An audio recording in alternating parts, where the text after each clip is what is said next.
Folks, President Trump signed the stimulus and government funding bill. I just got to give you the facts here. I spoke about the potential for a pocket veto last week. I thought it was his best weapon here. If you want to watch that show on Wednesday, our last show, you can hear it out. But two takeaways here. Number one, it's an atrocious bill. It's an atrocious bill. Don't take my word for it. Listen to President Trump. He told you last week the bill is terrible. He pointed out all of this foreign aid for cultural diversity in the Pakistani police force. That's not a joke. I'm not trying to be funny. This stuff is in the bill. Costa Rican gender inclusion programs. $431 million less dollars for immigration detention beds. Less, not more. Less, not more. The bill's atrocious. That is a fact. There's no sugarcoating it. I don't do my show on any political allegiances. I do my show based on principles we've stuck to for 5 years and have served us well. It's an atrocity to humankind. So your next question is, well, why did President Trump sign it? Because, ladies and gentlemen, outside of the pocket veto option, which we're not even sure what happened there because of the timing of the bill, that was still up in the air by Wednesday.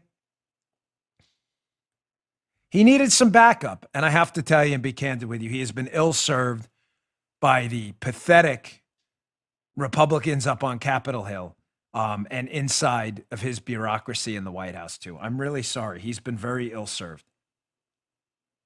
He needed some backup on this, and he doesn't have it. Outside of very few, and there are some left, some principled Republicans left on Capitol Hill, but very few. Outside of those few, ladies and gentlemen, he's been entirely sold out.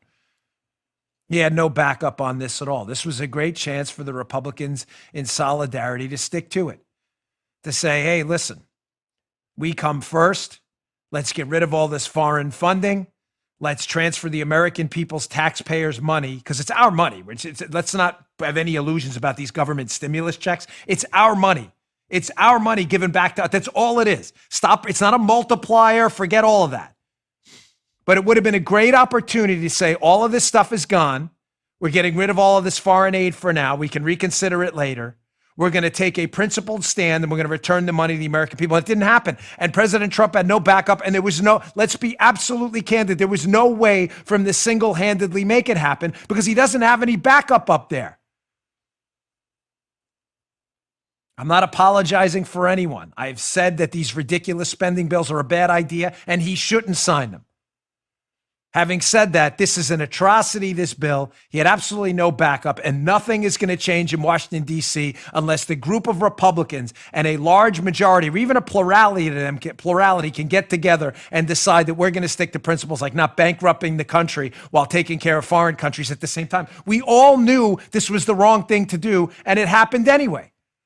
Do we not, to anyone listening in the audience, anyone, even the kooky liberals who listen to my show, I'm asking you an honest question.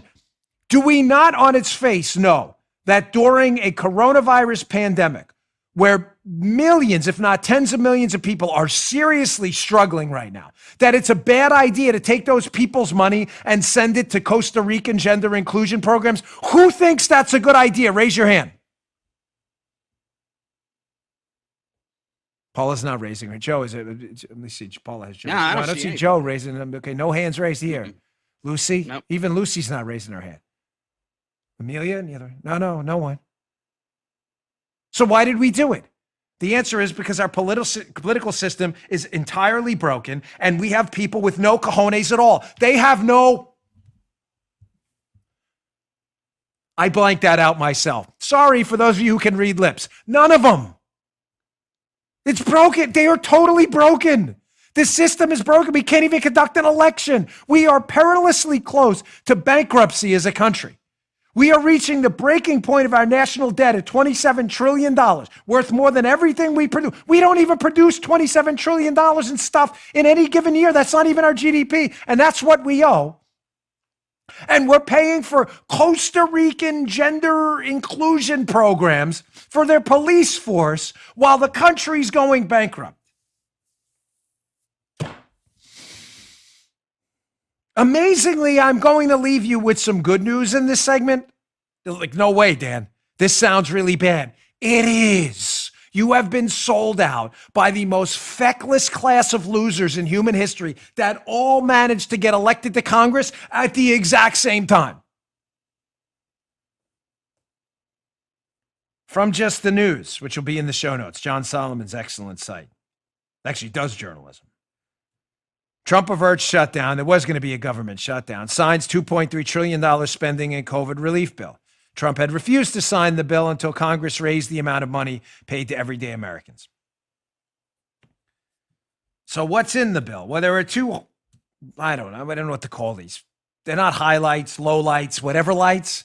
There's two things of the bill, two tenets of the bill that you need to get, and two things Trump says he got in from the Congress in return for signing this disaster. I'm telling you, he had no leverage here at all. The Republicans didn't stand with him. They sold him out. And then they're saying, oh, well, it was in Trump's request, all of this foreign aid. That's fine. Ladies and gentlemen, that's fine.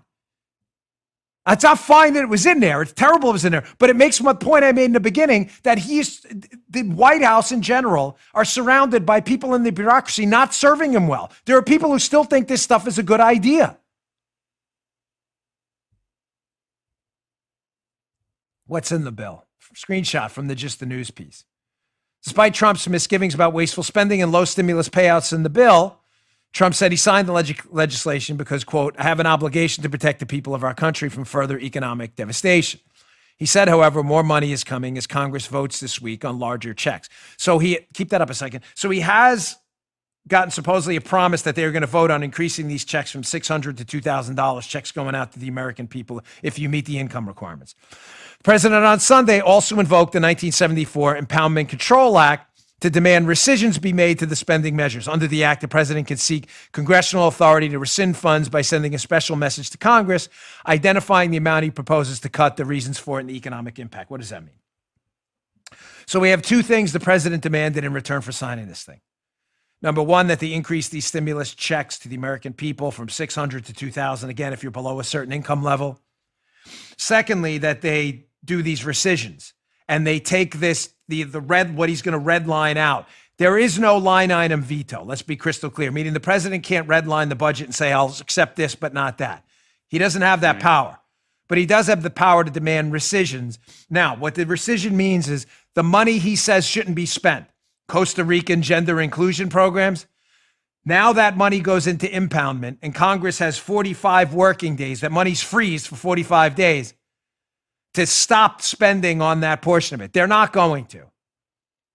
Again, making my point that the president can't act alone. He needs people in Congress to help, and they won't do it. There are too many rhinos combined with too many Democrats. So you get what I'm saying? The president has said very simply, okay, I will sign the bill, but I'm demanding Costa Rican gender inclusion programs, the millions we're spending on that in the bill, I'm demanding that be subject to rescission. The money's then impounded for 45 days. You may say, well, that sounds good. No, it's not good. Because in order for the money to be permanently taken away, like the president and we want, Congress has to pass another bill saying, okay, we're going to take that part out. And they're not going to do it because Congress is controlled by who? Democrats, who are big spending disasters, and their fellow rhino Republicans, which is probably half of the Republican caucus, which love the spending too. Right.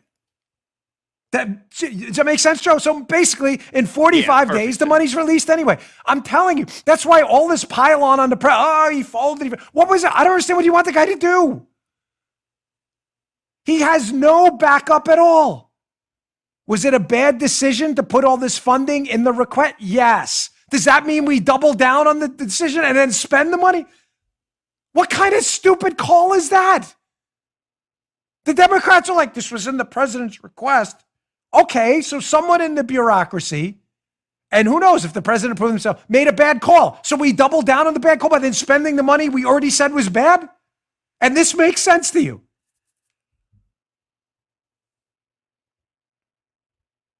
We have gutless people on Capitol Hill. I got to tell you, I'm something covering for, at least the president has the guts to say something. To say, hey, all right, this is stupid spending. Mr. President, it was in your bill. All right, maybe I made a bad call. It's still stupid. Maybe we should take it out. The American people don't like it. You voted for me, so I'm going to say something. All right, I'm not covering for the guy. It was a bad call.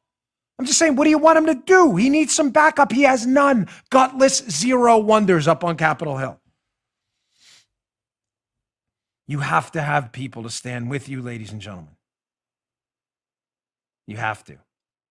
He has been ill-served by those around him.